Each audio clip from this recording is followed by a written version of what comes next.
আত-তাকলিদ কবুলুল কওলি গায়রা বিলা দালিল, কোনো প্রমাণবিহীন দলিলবিহীন কথা মেনে নেওয়ার নাম হলো তাকলিদ তথা অন্ধ অনুসরণ করা। কোরআন এবং হাদিসের বাইরে যা থাকবে তা ফেলে দিতে হবে। একই বক্তব্য ইমাম শাফিঈর, একই বক্তব্য ইমাম হাম্বলের, একই বক্তব্য সব থেকে পৃথিবীতে যার মাযহাবের অনুসারী বেশি, ইমামে আবি হানিফা রাহমাতুল্লাহ আলাই। তিনি বলেছেন যে যদি আমার কোনো কথা আল্লাহর রাসূলের কথার বাইরে খিলাফ পাও, দারমুহু জিদারুন, আমার কথাকে তোমরা দেয়ালের বাইরে নিক্ষেপ করো। ইদা সাহহাল হাদিসু ফাহুয়া মাযহাবি, হুজ্জাতুল্লাহিল বালিগায় ইমাম ওয়ালিউল্লাহ মুহাদ্দিস দেহলভী দ্বিতীয় খণ্ড 51 পৃষ্ঠায়, এমনকি ইবনুল আবিদিনের হাসিয়ায়, যেটা হানাফি মাযহাবের প্রসিদ্ধ ফতোয়ার কিতাব ফাতোয়া শামির, আল্লামা আবিদিন তার হাসিয়াতে লিখেছেন এই কথাটি, ইদা সাহহাল হাদিসু ফাহুয়া মাযহাবি। আবি হানিফা বলেছেন যদি আমার কোনো কথা আল্লাহ এবং তার নবী সাল্লাল্লাহু আলাইহি ওয়াসাল্লামের কথার সাথে খিলাফ পাও, আল্লাহর নবীর আনিত বর্ণিত সহিহ হাদিসটাই আমি আবি হানিফা রাহমাতুল্লাহ আলাইহির মাযহাব বলে পরিগণিত হয়। তাহলে বাড়াবাড়িটা কোথায়? বাড়াবাড়িটা হলো এক শ্রেণীর লোকেরা বক্তব্য দেয় যারা মাযহাবকে অনুসরণ করেন তারা হলো মুশরিক, আবার আরেক শ্রেণীর লোকেরা বলে যারা মাযহাবকে মানে না তারা ফরজ লঙ্ঘন করে। একদল বলছে মাযহাব মানা ফরজ, আরেক দল বলছে মাযহাবকে যে অনুসরণ করে না তারা হয়ে যায় মুশরিক। আপনারা কোন দলের? মাযহাব অনুসরণ করা ফরজ এই দলের, নাকি মাযহাবকে মানলে মুশরিক হবে এই দলের? কোন দলের আপনারা?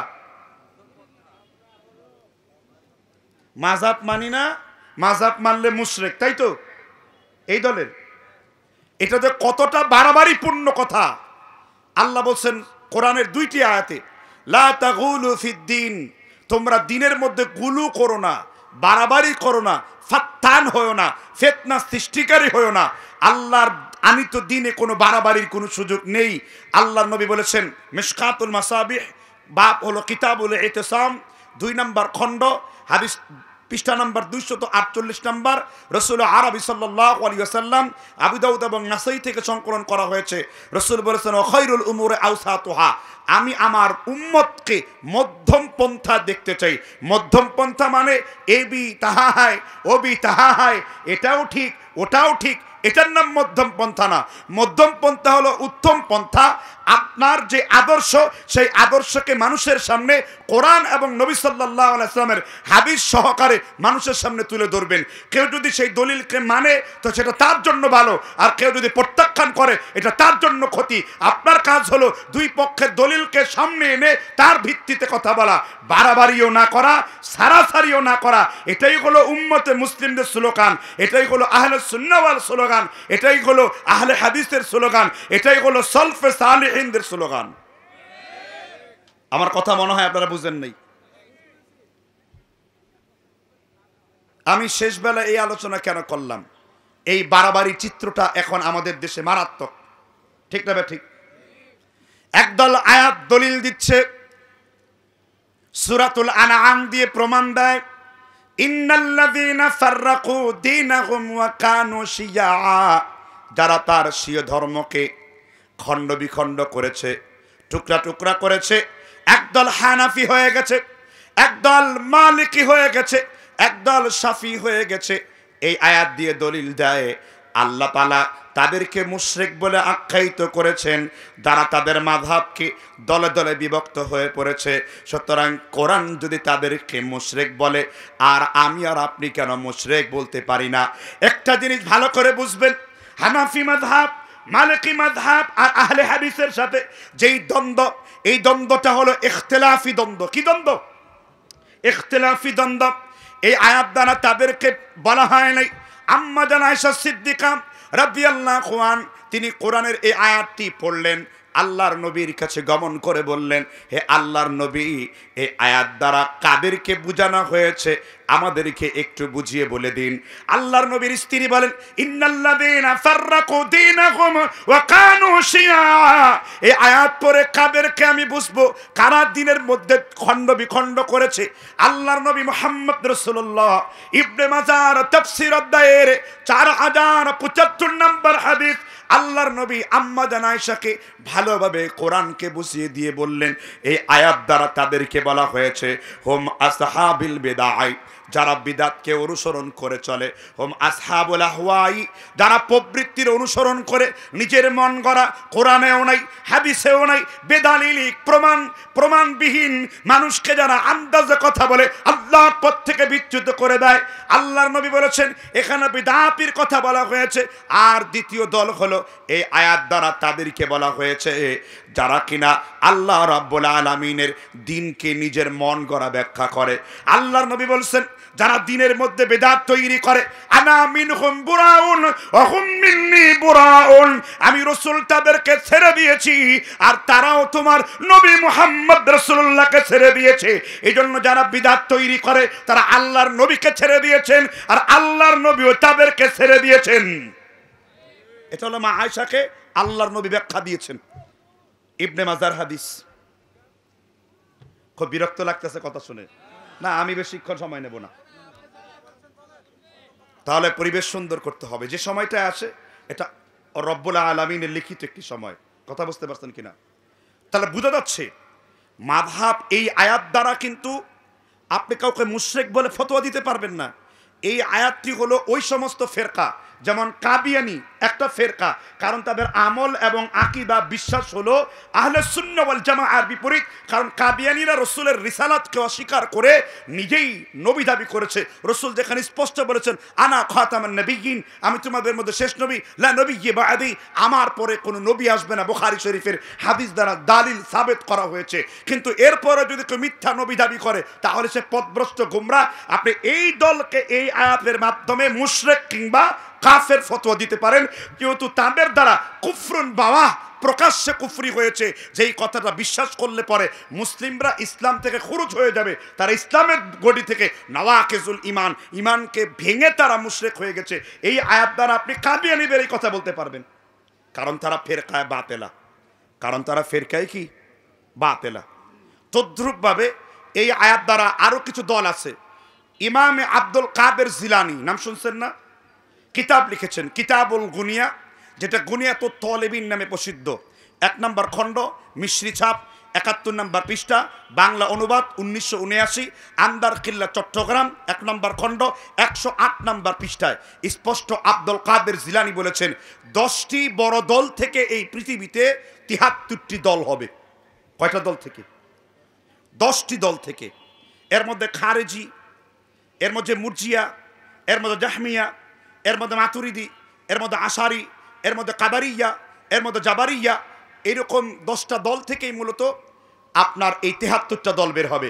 এর মধ্যে একটি দল হলো মুক্তিপ্রাপ্ত, ইল্লা ইসমুন ওয়াহিদা। এই মুক্তিপ্রাপ্ত দল কারা? আব্দুল কাদের জিলানী বলেছেন এই মুক্তিপ্রাপ্ত দল হলো হুম আসহাবিল হাদিস, যারা হাদিসকে অনুসরণ করে চলে। লা ইয়ারিফুনা ইল্লাল হাদিস, যারা নবী সাল্লাল্লাহু আলাইহি ওয়াসাল্লামের হাদিস ছাড়া অন্য কোনো কিছুই চিনে না।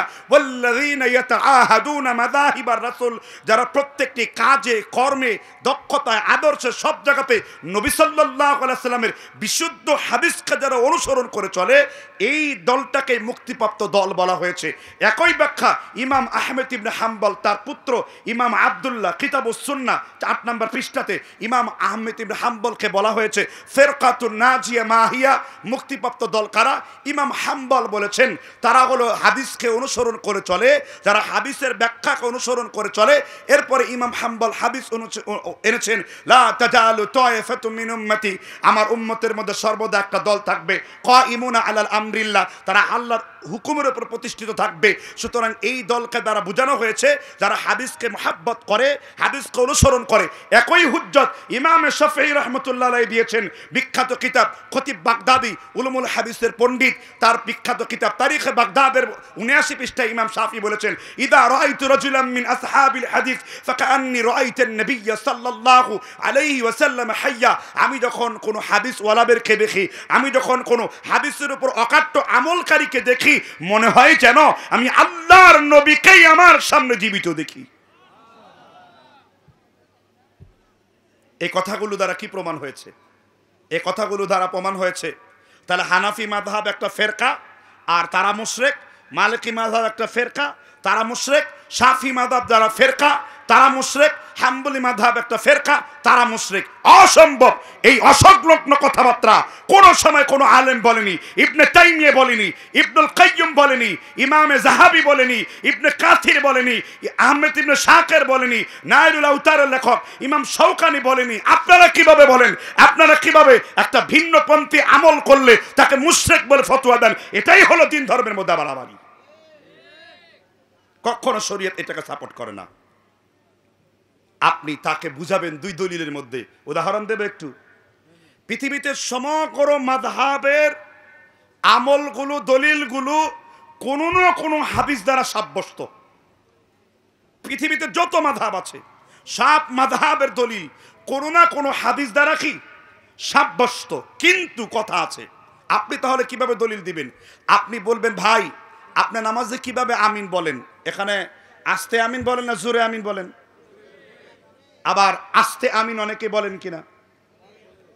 এখন এই জোরে আমিন বলাটা এটা রাসূলের সুন্নত, তাহলে আস্তে আমিন বলাটা কি বেদাত নাকি? জোরে আমিন বলা যদি রাসূলের সুন্নত হয়, আস্তে আমিন বলাটা তাহলে কি বেদাত? এই যে আপনি জোরে আমিনকে সুন্নত মনে করেছেন, কিন্তু আস্তে আমিনকে যে আপনি বিদআত বলেছেন, এটাই হলো ধর্মের মধ্যে বাড়াবাড়ি। আপনি দুই দলের দলিল দেখবেন।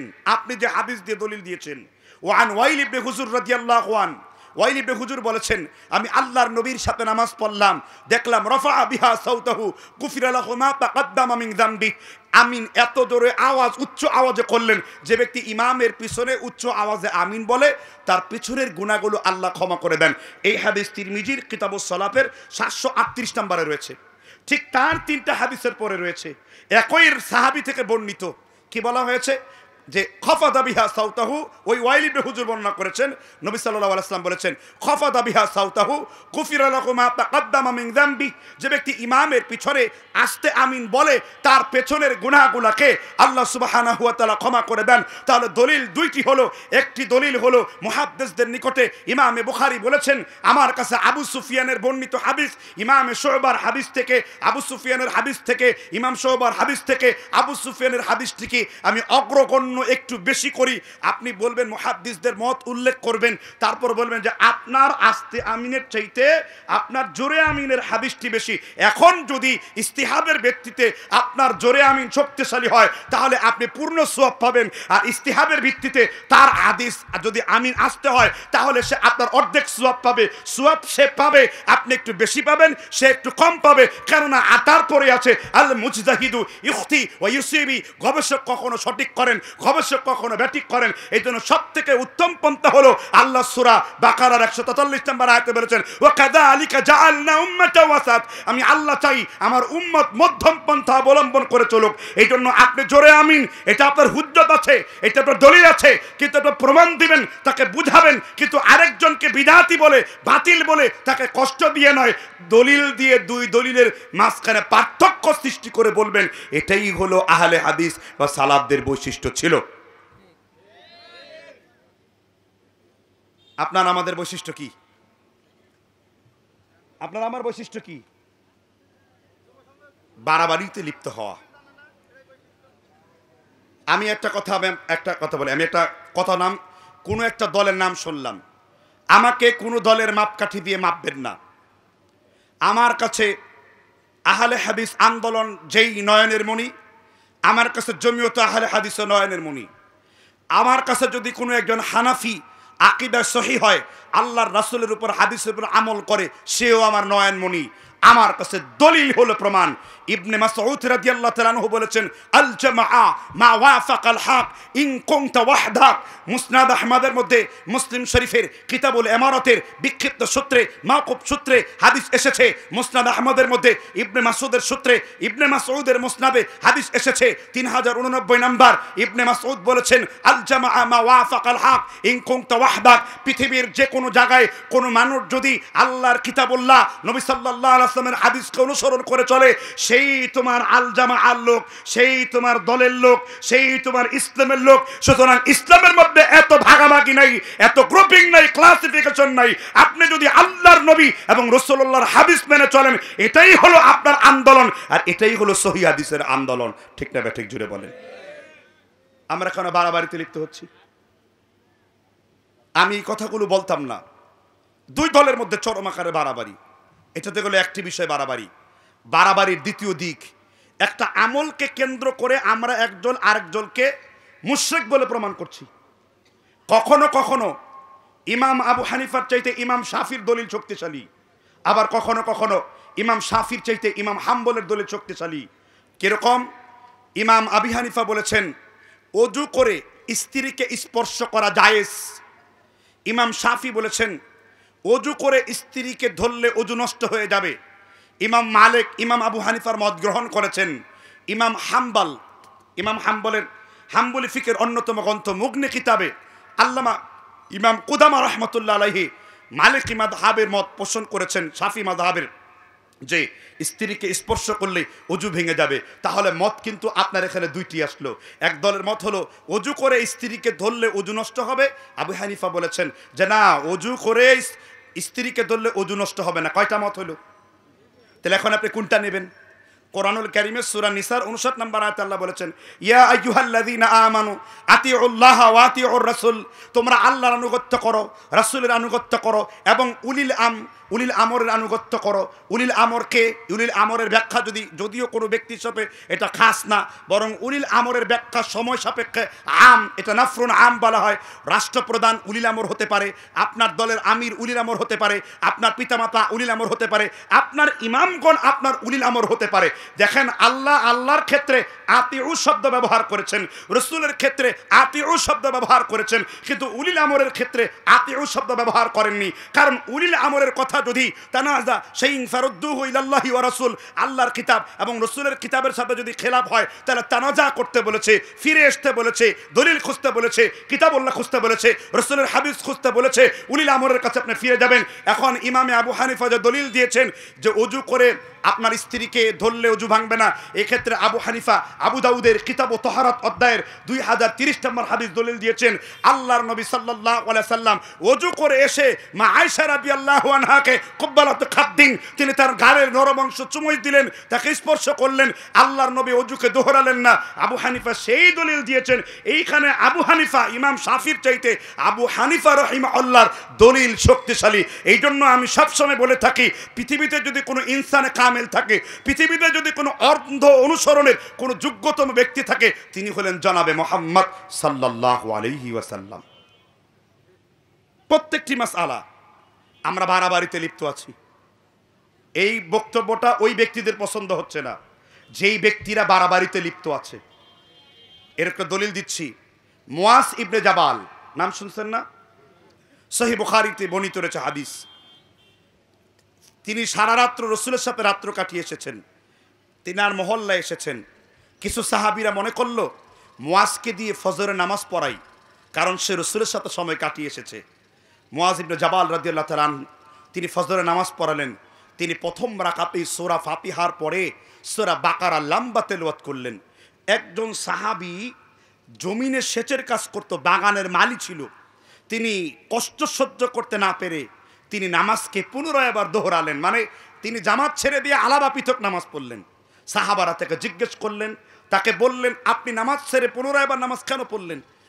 আল্লাহর রাসূলের কাছে নিয়ে যাওয়া হলো। তিনি আল্লাহর নবী ওই সাহাবীকে ধমক না দিয়ে তিনি মুয়াজ ইবনে জাবালকে বললেন, আফাত্তানুন আনতা, হে মুয়াজ তুমি কি ফিতনা সৃষ্টিকারী? আফাত্তানুন আনতা, তুমি কি ফাত্তান, ফিতনা সৃষ্টিকারী?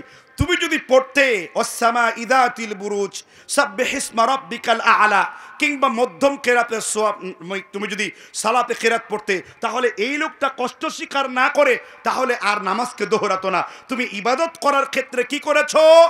বাড়াবাড়ি করেছো, তুমি দীর্ঘতা করেছো, লোকটার দিকে লক্ষ্য করনি, যার ফলে লোকটাকে পুনরায় আবার আলাদাভাবে নামাজ পড়তে হলো। ঠিক না ঠিক? এতে কি বোঝা গেল? বাড়াবাড়িও নয়, সারাসারি নয়। কিন্তু এই বাড়াবাড়িও নয়, সারাসারি নয়, এটা করতে যে এক শ্রেণীর লোক আবার গিরগিটির রং ধারণ করলো। কিরকম?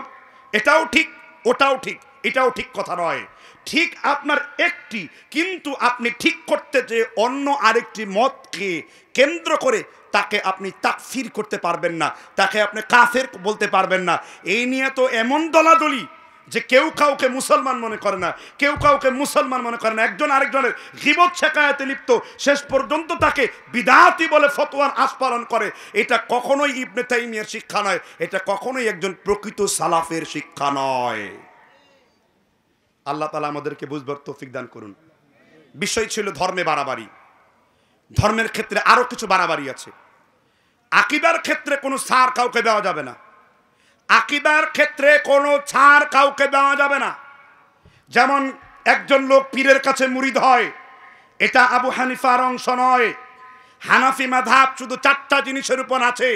এই দেশের লোকেরা যারা আবু হানিফাকে মানেন, তারা শুধু নামাজের ক্ষেত্রে, রোজার ক্ষেত্রে, হাজের ক্ষেত্রে, যাকাতের ক্ষেত্রে আবু হানিফাকে মানেন। কিন্তু আমি অনেকেই দেখেছি ঈমান এবং আকাইদের ক্ষেত্রে আবু হানিফাকে অনুসরণ করে মানেন না। সেইখানে আবার বলেন মাযহাবান হানাফিয়্যা হে আকীদাতান মাতুরিদি হয়। মাযহাব হলো আবু হানিফার, আকীদা হলো আবুল মনসুর মাতুরিদির, অর্থাৎ মাতুরিদি আকীদাতে বিশ্বাস করে। যেমন একটি উদাহরণ দেওয়া যাক, এদেশের শরহে আকাইদ পড়া হয়, 8 নম্বর পৃষ্ঠায় বলা আছে ঈমান কখনো বাড়েও না, আল ঈমান লা ইয়াজিদু ওয়া লা ইয়ানকুস, ঈমান কখনো বাড়েও না আর ঈমান কখনো কমেও না। আর আমরা কি বিশ্বাস করি? ঈমান কি বাড়ে কমে? জোরে বলেন, ঈমান কি বাড়ে কমে? আল্লাহ বলছেন ইন্নামাল মুমিনুনা আল্লাযীনা ইযা যুকিরাল্লাহ ওয়াজিলাত কুলুবুহুম ওয়া ইযা তুলিয়াত আলাইহিম আয়াতুহু, আর যখনই তারা আমি আল্লাহর নাম উচ্চারণ করে তাদের অন্তরটা আল্লাহর ভয়ে কেঁপে ওঠে। আর যখনই তারা আমার আয়াতগুলোকে তেলাওয়াত করে আমি আল্লাহ তাদের ঈমানকে বাড়িয়ে দেই। সেই ক্ষেত্রে আমরা মধ্যম পন্থা বলবো, আমরা কোরআনের এই আয়াত দিয়ে বিশ্বাস করব, দলিল পেশ করব। ইব্রাহিম আলাইহিস সালাম তিনি নিজেই বললেন, আল্লাহ তুমি আমার অন্তরের ঈমানের দৃঢ়তা তৈরি করে দাও। মানে ইব্রাহিম বুঝতেছিলেন না কিভাবে আল্লাহ মৃত মানুষকে আবার জীবিত করে। আল্লাহ ইব্রাহিমকে বললেন একটা পাখিকে কেটে পাহাড়ের উপর রাখো, ওই পাখিটা আবার জোড়া তালি দিয়ে উপরের দিকে চলে যাবে। এর মানে ইব্রাহিম বললেন এটা দেখার পরে আমার ঈমানের দৃঢ়তা বৃদ্ধি পেয়েছে। তার মানে এটা দেখার আগে ইব্রাহিম আলাইহিস সালামের ঈমানের দৃঢ়তা কমে গিয়েছিল, কিন্তু এই ঘটনা দেখার পরে, পাখি জোড়া লাগানোর পরে ঈমানের দৃঢ়তা বৃদ্ধি পেয়েছে। এই দুইটি দলিল সাবেত করে, প্রমাণ করে যে আল্লাহর নবী মুহাম্মদ রাসূলুল্লাহ সাল্লাল্লাহু আলাইহি ওয়াসাল্লামের কথা মোতাবেক, কোরআনের কথা মোতাবেক ঈমান বাড়তেও পারে, আবার ঈমান কি কমতেও পারে। আল্লাহ তাআলা আমাদের বুঝবার তৌফিক দান করুন। এবার আরেকটা জিনিস নিয়ে খুব বাড়াবাড়ি চলে, সেটা বলবো কি? রাগ করবেন না তো?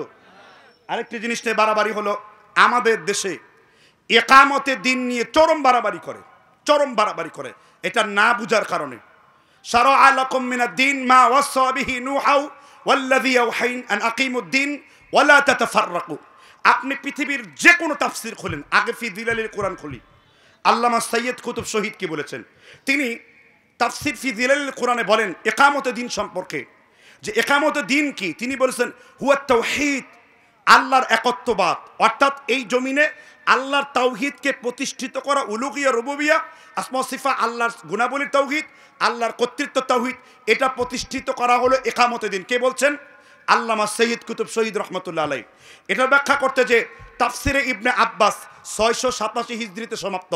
ইবনে আব্বাস ব্যাখ্যা করেছেন আন আকিমুদ্দিন ওয়া লা তাতাফাররাকু ওয়া দীনুল্লাযী জাআত বিহি ওয়া তাহলিলিল হালালি ওয়া তাহরিমিল হারামি। আল্লাহর দিন অনুযায়ী একজন মুসলমান কোরআনকে সামনে রেখে, হাদিসকে দলিল রেখে যা করবে এটা তার জন্য ইকামতের দিন।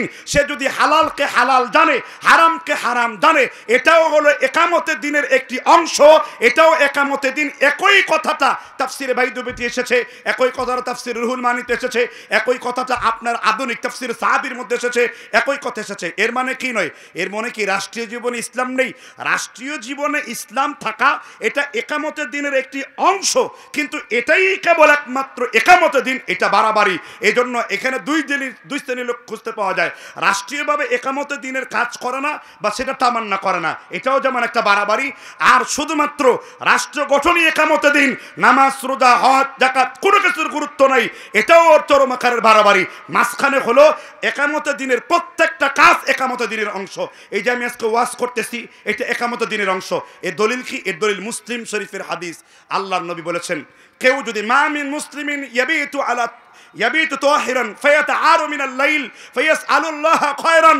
আল্লাহর নবী বলছেন, কোন ব্যক্তি যদি ওযু করে ঘুমাতে চলে যায় আর ঘুমের মধ্যে যদি ডান কাত থেকে বাম কাতে হয়, ফায়াতাআরু মিনাল লাইল, ডান কাতে ছিল বাম কাতে হয়েছে, আল্লাহর নবী বলেছেন তার পাহারা দেওয়ার জন্য আল্লাহর আসমান থেকে আমি আল্লাহ ফেরেশতা নিয়োগ করে দিয়েছি। এবার ঘুম থেকে জেগে ওঠার পরে সে যদি কোনো দোয়া করে, সেই দোয়া কখনো আল্লাহ ফেলে দেন না, সেই দোয়া কবুল হবেই হবে। এরপরে আল্লাহর নবী বলেছেন, কোন মুসলিম যদি স্ত্রীকে হালালভাবে ব্যবহার করে স্ত্রীর সঙ্গমের দোয়া পড়ে, সে যদি স্ত্রীর সাথে সঙ্গমরত থাকে, ওই সময়টুকুকেও আল্লাহ তাআলা ইবাদতের মধ্যে পরিগণিত করবেন। কারণ পূর্বেই বলেছি, ওয়াদিনুল্লাযী জাআত বিহি, দিন অনুযায়ী আপনি যা করবেন এটা একামতে দিন। আপনার দাড়ি রাখা এটা আপনার একামতে দিন, আপনার নেক আমল এটা আপনার একামতে দিন, আপনার নফল সিয়াম এটা আপনার একামতে দিন। আপনি কোরআনকে আপনি প্রতিষ্ঠিত করবেন। মান ক্বালা বিহি সাবাকা আমিলা বিহি উজরা ওয়া মান হাকামা বিহি আদালা, কোরআনের হুকুম দিয়ে আপনি প্রতিষ্ঠিত করবেন, এটাই একামতে দিনের অংশ। এই জন্য একামতে দিন, খেদমতে দিন, এটাকে ইস্তেষ্টা করা, এটাকে বিভক্ত করা সরাসরি কোরআনের কোনো নুসুস নবী সাল্লাল্লাহু আলাইহি ওয়াসাল্লামের হাদিস থেকে আসেনি। কোনো বিদ্বান বুদ্ধিজীবী আলেম অথবা কোনো মানুষের ব্যক্তিগত চিন্তা, এই চিন্তাটা ভালো, তবে সেই চিন্তাটা সব চিন্তাই যে আমাকে গ্রহণ করতে হবে এমন হুজ্জত শরীয়তে নেই। বরং যেই চিন্তাটুকুতে কোরআন এবং হাদিসের সাথে মিলে, মান আমিলা আমালান লাইসা আলাইহি আমরুনা ফাহুয়া রাদ্দুন, আমার আমল নামাটাকে নবী সাল্লাল্লাহু আলাইহি ওয়াসাল্লামের সাথে মিলানো হবে। যদি সে আমল মিলে সেটা গ্রহণীয় হবে, না হয় সেটা বাতিল বলে গণ্য হবে। তাহলে আমি দুই দলের রুকের বাড়াবাড়ি এবং সানাসারির মাঝখানটুকু যতটুকু আমার ইলমে আছে আমি ততটুকু আপনার কাছে পৌঁছে দিয়েছি। এটাই হলো আল্লাহর পক্ষ থেকে আমার দায়িত্ব। কদ জাআকুম বাসাইরু মির রাব্বিক, আল্লাহর পক্ষ থেকে যে সত্য তোমার কাছে এসেছে তুমি তা মানুষের সামনে তুলে ধরো। ফামান আবসারা ফালিনাফস, কেউ যদি কোরআনের আয়াত, রাসূলের হাদিস, সাহাবীদের আসার, তাবেঈদের জীবনী, তাবেঈদের দলিল এবং কি খৈরুল কুরুন, কুরুনে সালাসা, তিন যুগের দলিল দেখার পরেও কেউ যদি তার মুখকে ফিরিয়ে নেয়, তাহলে অবশ্যই সেই ব্যক্তি অন্ধত্বের জন্য সে নিজে দায়ী থাকবে। আমার কাজ হলো আপনার কাছে যতটুকু আমি জানি এই দলিলগুলো পৌঁছে দেওয়া। তাহলে দেখেন, আমরা অনেকেই কিন্তু এই দিন নিয়ে বাড়াবাড়িতে কি আছি, চরম আকারে লিপ্ত আছি, চরম আকারে লিপ্ত আছি। এটা কখনোই কাম্য নয়, কখনো এটা আমাদের কাম্য নয়। এরপরে আসেন, এই বিষয়টা বাড়াবাড়ি, ধর্মের ক্ষেত্রে আরো কিছু বাড়াবাড়ি আছে, সেগুলো আমরা একটু একটু সামনে আসতেছে। আমাদের মধ্যে রমজান মাস বিরাট বিতর্ক, তাই না? 8 রাকাত এবং বিতর্ক 20 রাকাত। অবশ্য এই বিতর্ক নিয়ে ফেস দ্য পিপলের ডিবেটের জন্য কথা চলছে। তারাবি এবং তাহাজ্জুদ একই নামাজ না ভিন্ন নামাজ, এই বিতর্ক করতে 2 ঘন্টা সময় প্রয়োজন। মুহাদ্দিসদের কৌল সহকারে, দলিল সহকারে একটি বিষয়, তারাবির নামাজ নবীজি কখন পড়ছেন এবং তিনি কয় রাকাত পড়ছেন, এই বিতর্কের জন্য পক্ষে বিপক্ষে 2 দলিল আছে, অনেক দলিল আছে। এরপরে ওমর ইবনুল খাত্তাব রাদিয়াল্লাহু আন, তিনি কি 8 রাকাত চালু করেছেন না 20 রাকাত চালু করেছেন, এই নিয়ে পক্ষে বিপক্ষে মত আছে। এখন বিতর্কের জায়গা তাহলে কোনটা? সব থেকে আমার কাছে মুনাসিব মনে হয়েছে দলিলের জায়গাটুকু ওমর ইবনুল খাত্তাব রাদিয়াল্লাহু আন, যারা তারাবি পড়েন বা পড়ান তারা 2 দলই একমত হয়েছেন যে নবীজির যুগে তারাবিটাকে এশার নামাজের পরে রূপ যিনি দিয়েছেন তিনি হলেন সাহাবী ওমর ইবনুল খাত্তাব রাদিয়াল্লাহু আন। কথা বুঝতে পারছেন কিনা? এখন আসেন বাড়াবাড়ি কোন জায়গায়। বাড়াবাড়ি হলো আপনি 8 রাকাতকে সুন্নাহ বলতেছেন, মাশাআল্লাহ 8 রাকাত সুন্নাহ, হুজ্জাত দলিল দ্বারা প্রমাণিত। কিন্তু বাড়াবাড়ির বিষয়টা হলো 20 রাকাত পড়লে তাকে বিদআতি বলে সাব্যস্ত করা, এটা হলো কি বাড়াবাড়ি। কেন? কারণ ইমামে শাফিঈ রহমতুল্লাহ আলাই, ইমামে মালিক রহমতুল্লাহ আলাই তারা 36 রাকাতের তারাবির দলিল দিয়েছেন। আর বুখারী শরীফে তো 2 রকম riwayat রয়েছে। ইবনে আব্বাস থেকে 13 রাকাত পর্যন্ত দলিল আছে। এর মধ্যে আন্দাজ করে, ধারণা করে বেদলিলি কি মনে হয় এর মধ্যে 2 রাকাত ফজরের সুন্নত ছিল, এরপরেই রাসূল বলেছেন তিনি ফজরের সুন্নত পড়েছেন, তাহলে হলো 15 রাকাত। আসলে দলিল আমাদের কাছে আমরা পালন করি কয় রাকাত? 8 রাকাত। ওমর ইবনুল খাত্তাব থেকে আমার নিরপেক্ষ 44টি হাদিসের আমি নিরপেক্ষ আসমা এবং রিজাল তাদের যারা তাবিল করে আমার যতটুকু টুটাফাট ইলম আছে এর মধ্যে আমার কাছে সবথেকে উত্তম মনে হয়েছে মুয়াত্তা মালিকের প্রথম খণ্ডের 115 নম্বর পৃষ্ঠার হাদিস। ওমর ইবনুল খাত্তাব তিনি আদেশ প্রদান করেছেন, ও আমার ইবনুল খাত্তাব রাদিয়াল্লাহু আন উবাই ইবনে কাব ও তামিম আন-দার ইয়াকুমু লিন-নাস আলা 11 রাকাআ, লোকদেরকে নির্দেশ দাও তারা যেন 11 রাকাতের তারাবি তারা যেন আদায় করে। কত রাকাত? উক্ত সনদের যে রাবি তার বর্ণিত হাদিস বুখারীতে 7টি, মুসলিম শরীফে 6টি। আপনি যদি এই হাদিসকে অস্বীকার করেন তাহলে বুখারীর এবং মুসলিম মিলে 13টি হাদিসকে আপনার অস্বীকার করতে হবে। এখন আপনি দলিল দেন তাহলে নবীজির কয় রাকাত? আগে প্রমাণ নেন নবীজি কখন তারাবি পড়ছেন। নবীজি পড়ছেন হলো মা আয়েশা বলেছেন সহিহ বুখারী, বাপ হলো ফাদলে মান কামা রমাদান। ভারতবর্ষের বুখারীতে তারাবি শব্দটা মুছে দিয়েছে। আরব এবং মিশর এবং লেবাননের যে বৈরুতের ছাপ রয়েছে সেখানে বাব আছে, বাব সালাতুত তারাবিহ, এটা এক খণ্ডে সমাপ্ত। আর বাংলাদেশের ভারত পাকিস্তানের যে বুখারী পড়া হয় মাকতুবা এরাসাদ দিল্লির ছাপ, সেখানে তারাবি শব্দটা মুছে দিয়ে সেইখানে লিখেছে বাবে ফাদলে মান কামা রমাদান, কিন্তু ছোট্ট করে লিখেছে ইত্তেফাক আলা আন্নাল মুরাদ হুয়া তারাবি। এই যে ফাদলে মান কামা রমাদান এটার আসলে মূল মুরাদ হলো সালাতুত তারাবিহ। সেইখানে এই হাদিসটাকে ইমাম বুখারী একবার তাহাজ্জুদের অধ্যায় এনেছেন, ইমাম বুখারী একবার তারাবির অধ্যায় এনেছেন। ইমাম বুখারী কি পড়তে চাইলেন? হাদিস পড়েই আমরা কোনো অর্থ গ্রহণ করি না, হাদিস পড়েই আমরা কোনো ফতোয়া দেই না। হাদিস পড়ার পরে আমরা আগে দেখি এর শারহিন, এর ব্যাখ্যাকারীগণ কি লিখেছেন। ইমাম ইবনে হাজার বলেছেন তারাবি কাকে বলে? আস-সাহর বাদা নাওমিহি, ঘুম থেকে জেগে ওঠার নামাজকে আরবিতে তারাবি বলে। রমজান মাসে আল্লাহর নবী 8 রাকাত তাহাজ্জুদের সময় লম্বা বিরতি দিয়ে পড়তেন। নাসিরউদ্দিন আলবানী সালাতুত তারাবিহের 13 নম্বর পৃষ্ঠাতে লিখেছেন আল্লাহর নবীর প্রথম দিনের তারাবি ছিল 4 ঘন্টা, দ্বিতীয় দিনের তারাবি ছিল 6 ঘন্টা, তৃতীয় দিনের তারাবি 5 ঘন্টা, তৃতীয় দিনের তারাবি ছিল 6 ঘন্টা। এইভাবে তিনি দলিলকে সাব্যস্ত করেছেন। এখন আমরা যারা আল্লাহর নবীর রাকাত অনুযায়ী 8 পড়তে চাই, আমরা কয় ঘন্টা তারাবি পড়ি এটা আমার আপনাদের কাছে প্রশ্ন। এবং আমরা কতক্ষণ কিয়াম করি এটা আপনার সাথে আমার প্রশ্ন। আমরা কতক্ষণ জাগি? আল্লাহর নবী বলছেন খরাজা লাইলাতান, তিনি রাতের বেলায় বের হলেন, মিন জাওফিল লাইল, রাতের মধ্যকাংশ।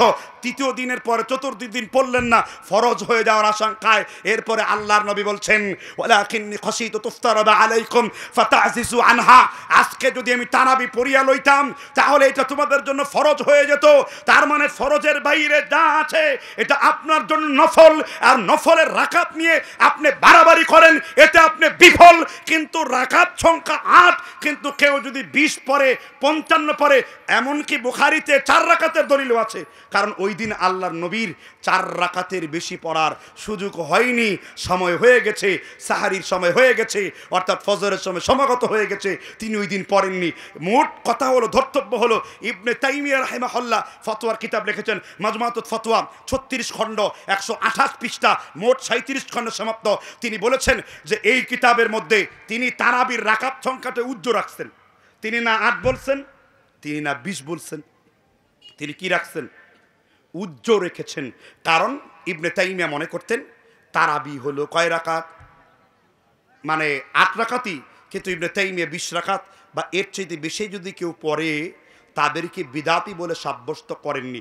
তবে নবী সাল্লাল্লাহু আলাইহি ওয়াসাল্লামের সহিহ হাদিস হলো ওমর ইবনে খাত্তাবেরটা 11 রাকাত পড়ছেন। আর আমাদের বাড়াবাড়ি হলো আমরা আলাম তারা আলী ইলাফি কুরাইশ দিয়ে নামাজকে শেষ করি। এই জন্য নাসিরউদ্দিন আলবানী জঘন্য ভাষায় বলেছেন খাতুন ফাহিশ, নির্লজ্জ ভয়ঙ্কর ভুল আর বেহায়া ওই লোকদের জন্য যারা 8 রাকাত পরে খালি আলাম তারা কাইফা সালাম ফিরে দৌড় মেরেছে। চরম আকারের বাড়াবাড়ি। নাসিরউদ্দিন আলবানী বলছেন কমসে কম 200 আয়াত আপনাকে তেলাওয়াত করতে হবে, কেননা পরেই আম্মা জান আয়েশাকে বলল নবীজির কিরাআত কেমন ছিল। মা আয়েশা বললেন ফালা তাসআল আন হুসনিহিন্না ওয়া তুলিহিন্না, আল্লাহর নবীর তারাবির দৈর্ঘ্যতা, নামাজের দৈর্ঘ্যতা আমি বলে শেষ করতে পারবো না। মা কানা ইয়াজিদু ফি রমাদান ওয়ালা ফি গায়রিহি আলা 11 রাকাআ, রমজান এবং রমজানের বাইরে নবীজি 11 রাকাতের বেশি পড়তেন না। রমজানের 8 রাকাতের তারাবি পড়তেন 6 ঘন্টা, রমজানের বাইরে তাহাজ্জুদ পড়তেন অল্প সময়ে।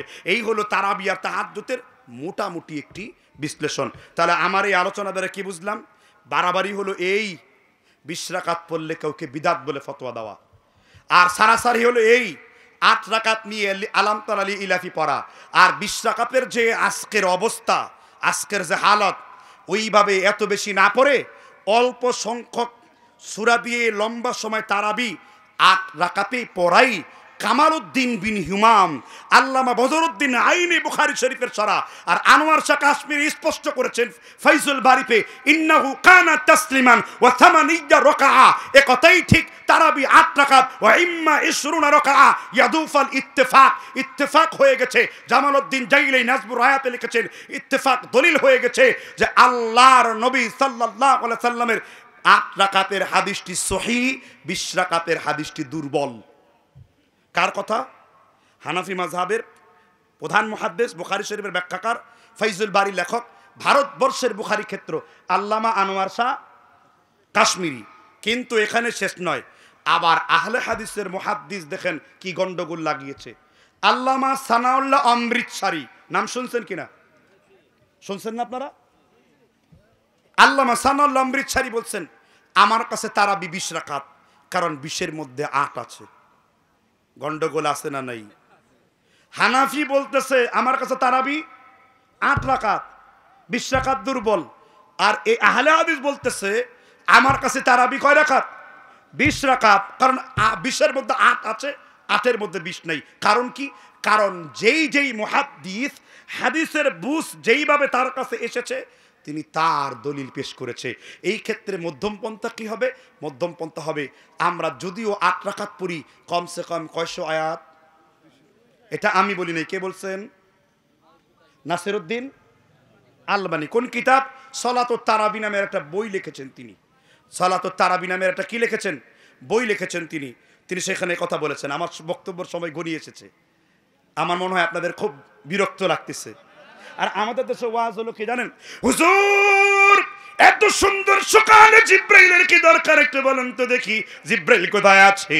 কয়ে বলতে পারবো না জিব্রাইল কোথায় আছে, একটু সময় দাও, চক্ষু বন্ধ করবো আর বলে দেবো এখন জিব্রাইল কোথায়। অনুমতি পাইয়া চক্ষু বন্ধ করছে, মাওলার আরশ কুরসি লৌহ কালাম থেকে গুরু করে এলাম, কোথাও দেখে জিব্রাইল নাই। একটু জোরে জোরে কইনা সুবহানাল্লাহ। আর জনগণ কয় খুব সুন্দর ওয়াজ করেছে। ভাই ঠিক বলছে কিনা? এত রাত্রে ওই সুর লাহরি সুর দেওয়ার এখানে সময় নেই, সময় অল্প, আলোচনা গঠনমূলক করতে হচ্ছে। কথা বুঝতে পারছেন কিনা? তাহলে এটা হলো ধর্মের ক্ষেত্রে কি বাড়াবাড়ি। তাহলে দেখেন তো কোথায় বাড়াবাড়ি নেই। আবার পক্ষান্তরে দেখেন কতটা বাড়াবাড়ি। 8 রাকাত পড়লে বলে খ্রিস্টানদের দালাল, 8 রাকাত পড়লে মসজিদকে পুড়িয়ে দেয়, 8 রাকাত পড়লে তাকে বলে বিদআতি, 8 রাকাত পড়লে তাকে নিয়ে বর্ণনা করে। তুমি কোন হাদিস নিয়ে বর্ণনা করছো? যিনি 8 রাকাত পড়ছেন তিনি সুন্নাহ দ্বারা হুজ্জাত দ্বারা প্রমাণিত। আর এই বিষয়টি ফেস দ্য পিপলের ডিবেট হবে যে ওমর রাদিয়াল্লাহু তাআলা আনহু থেকে 20 রাকাত প্রমাণ করার কোনো সুযোগ নেই 8 রাকাত ছাড়া। তবে তাবেঈন থেকে 4টা দলিল আছে 20 রাকাতের।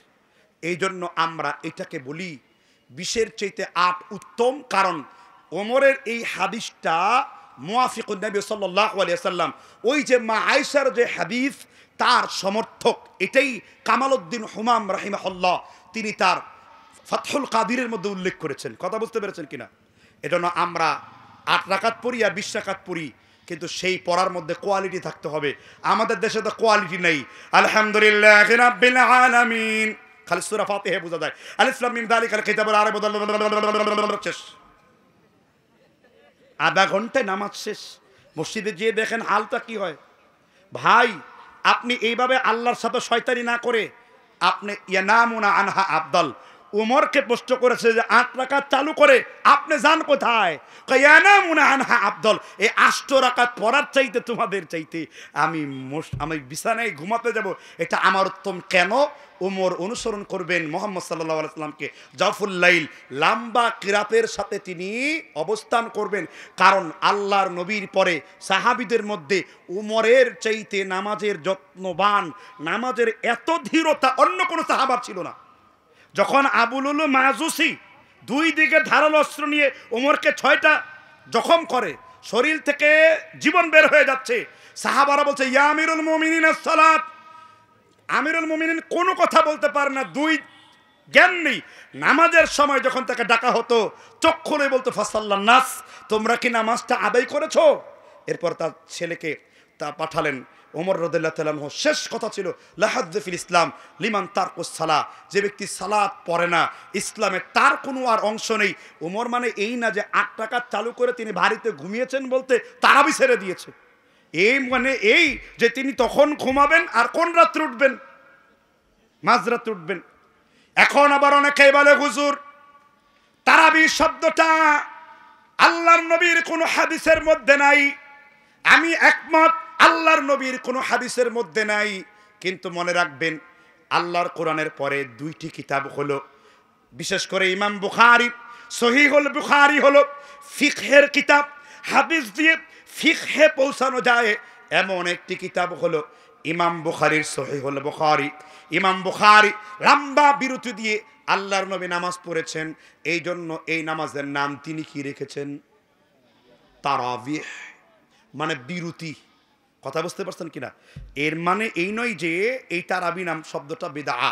সাহাবারা এটাকে কিয়ামুল লাইল, রাত্র জাগরণ, ওই যে জাওফিল লাইল বলেছি, তারপর আরো বিভিন্ন হাদিসের গ্রন্থে মান ফাদলে মান কামা রমাদান অন্য অন্য নামে চিত্রিত করেছে। কিন্তু বাড়াবাড়ির জায়গাটা হলো এই, যেটা রমজান মাসে আমাদের আসে। একদিকে বাড়াবাড়ি করতে যে আমরা 2 ভাইয়ের মধ্যে আমরা বাড়াবাড়ি করছি। ভাই 20 রাকাতের দলিল তিরমিজিতে আছে, 8 রাকাতের দলিলও তিরমিজিতে আছে। ভাই এই 2 হাদিসের মধ্যে হিংসাহিংসি কোথায় আছে? মারামারি কোথায় আছে? বাড়াবাড়ি কোথায় আছে? একদল আরেক দলকে ইহুদি খ্রিস্টান, একদল আরেক দলকে বিদাতি বলা কোথায় আছে? ওই 2 কিতাবে রেখে যেমন একটিকে আমরা ঠিক রেখেছি, ওই রকম 2 ভাই একসাথে বসে আমরা একটিকে ঠিক রাখবো। এই জন্য আমাদের মূল বক্তব্যের উদ্দেশ্য হলো তারাবির রাকাত নিয়ে প্রতিযোগিতা নয়, তারাবির রাত নিয়ে প্রতিযোগিতায় আল্লাহর কাছে আমরা লিপ্ত হব। আমার কথা মনে হয় বুঝেননি আপনারা। আল্লাহ তাআলা আমাদের বুঝবার তৌফিক দান করুন। আলোচনা ছিল গুলু সম্পর্কে, ধর্মে বাড়াবাড়ি। কথা বুঝতে পারছেন কিনা? ধর্মে বাড়াবাড়ি। আমরা কিছু বিষয় আছে, আমরা যদি দিনের সব বিষয়গুলো একদিনই শেষ করতে চাই তাহলে আমরা কোনো কিছু সমাধান পাবো না। আমাদের দিনের মৌলিক টার্মগুলো নিয়ে কথা বলবো, এটাও একটা মৌলিক বিষয়। এর মানে এই নয় যে হুজুর এটা ছোটোখাটো ব্যাপার না, ছোটোখাটো ব্যাপার না। পৃথিবীতে কোনো কিছুই ছোটোখাটো ব্যাপার না। কোরআন সুন্নাতে যা আছে সব কিছুই বড় ব্যাপার। মুস্তাহাবকে মুস্তাহাবের জায়গায় রাখবেন। এই জন্য আমাদের দেশে অনেক ব্যক্তি আছে মুস্তাহাবকে ফরজ বানায় ফেলে। এটাকে বলা হয় মুতাআসসিফি, তাআসসুফ করা, ধর্মের মধ্যে বিপুল পরিমাণে গোরামি করা। গোরামি করা, এই গোরামি করার কোনো সুযোগ নাই। আমরা মুতাওয়াসিত হওয়ার চেষ্টা করি, আমরা 2 দিকে নিসফ করি, মানে ইনসাফ। এদিকেও নিসফ, এইদিকেও নিসফ, মানে 2 দিকেই নিসফ। আমরা ইনসাফপূর্ণ কথা বলি। আমাদের প্রত্যেকটা কথা হবে দলিল সমৃদ্ধ। কথা বুঝতে পেরেছেন কিনা? এবার ধর্মে বাড়াবাড়ি একটি পয়েন্ট নিয়ে আমরা কথা বলি। কোরআনের আয়াতের ভুল তাফসির করা, এইটা ব্যাপকভাবে আমাদের দেশের বিভিন্ন বক্তাদেরকে লক্ষ্য করা যায়। কথা বুঝতে পারছেন কিনা? বিভিন্নভাবে কোরআনের আয়াত পরে একটা, ব্যাখ্যা করে আরেকটা। কোরআনের আয়াত পড়ার পরে তার শানে নজুল আপনাকে জানতে হবে। কোরআনের এই আয়াতটি সাহাবী, তাবেঈ, তাবে তাবাঈ পর্যায়ক্রমে ধারাবাহিকভাবে কিভাবে এটা নিয়েছেন ওইভাবে আপনাকে ব্যাখ্যা করতে হবে। কেননা রাসূল সাল্লাল্লাহু আলাইহি সাল্লাম বড় ভয়ঙ্কর কথা বলেছেন। আল্লাহর নবী বলেছেন মান ক্বালা ফিল কুরআন বিরাইহি ফালইয়াতাবাওয়া মাকআদাহু মিনান নার। মিশকাতের কিতাবুল ইলম অধ্যায়ের 1430 নম্বর হাদিস। 1431 এ আরেকটি ভিন্ন শব্দ এসেছে, আরেকটি লফজ আলাদা এসেছে, মান ক্বালা ফিল কুরআন বিগাইরি ইলম। কেউ যদি কোরআনের কোনো কথা ইলম ছাড়া বলল, তার থাকার জায়গা কোথায় করলো? জাহান্নামে করলো। এই কথাটা আমরা বুঝি, কিন্তু ব্যাখ্যা দেওয়ার সময় অধিকাংশকে দেখেছি যে কোরআন হাদিসের মূল বিষয়বস্তুর দিকে ঠিক না রেখে প্রাচীন তাফসির থেকে, সাহাবী তাবেঈ তাবে তাবাইন থেকে দলিল না দিয়ে কোরআনের আয়াত নিজের মতো করে পড়ে তারপর ওয়াজ করতে শুরু করে দেয়, অথচ তার সাথে তার কোনো সম্পর্কই কি নেই। নবী সাল্লাল্লাহু আলাইহি ওয়াসাল্লাম এই জন্য ভয়ঙ্কর কথা বলেছেন, শেষ জামানায় এমন কিছু লোক বের হবে, তারা কোরআন পড়বে ওয়ালা ইউজাউদু হানাজিরাহুম, কিন্তু কোরআনটা তাদের কণ্ঠনালীর ভিতরে প্রবেশ করবে না। ওয়ায়ামরুকুনা মিনাদ-দ্বীন কামা তামরুকু সাহমু মিনার রামিয়া, তীরের ফলা থেকে ধনুক যেমন বের হয়ে যায়, তারা কোরআন শুনলে এর থেকে তাড়াতাড়ি বের হয়ে যাবে। কোরআন নিয়ে এক শ্রেণীর লোকেরা বাড়াবাড়ি করে, বাড়াবাড়ির কোনো শেষ নেই। কোরআন নিয়ে আপনাদের দেশে অনেকেই মৃত মানুষের খতমের কাজে ব্যবহার করেন, খতমে খাজা খান, গাজা খান, আরও কি কেন জানে ভেজে খান, মরা মানুষের গুস্ত রেঁধে খান, কোনো প্রয়োজন নেই। কোরআন এইসব কাজের জন্য আপনাকে আসে নাই। এজন্য আপনার আকীদা সাফাই করতে হবে। এটা একটা কামিল মাদ্রাসা, আকীদার বীজ এই মাদ্রাসায় বপন করতে হবে। এই মাদ্রাসার ছাত্র যেন মদিনা ইউনিভার্সিটির মতো ইলম রাখে, এই মাদ্রাসার শিক্ষকরা যে আদর্শ বাস্তবায়ন করে তা আপনার উপর প্রতিফলিত হতে হবে। কোরআন নিয়ে এক শ্রেণীর বাড়াবাড়ি করে, মরা মানুষের বাড়িতে যায়, তারা খতম করে 3 দিন 40 দিন 48 দিন একটা খানা দেয়। আপনার এলাকায় আছে এগুলা? আছে এগুলো? সংস্কার করা উচিত না? আচ্ছা, এই মাদ্রাসায় কোনো এতিম আছে? এতিম এতিম আছে, মাশাআল্লাহ।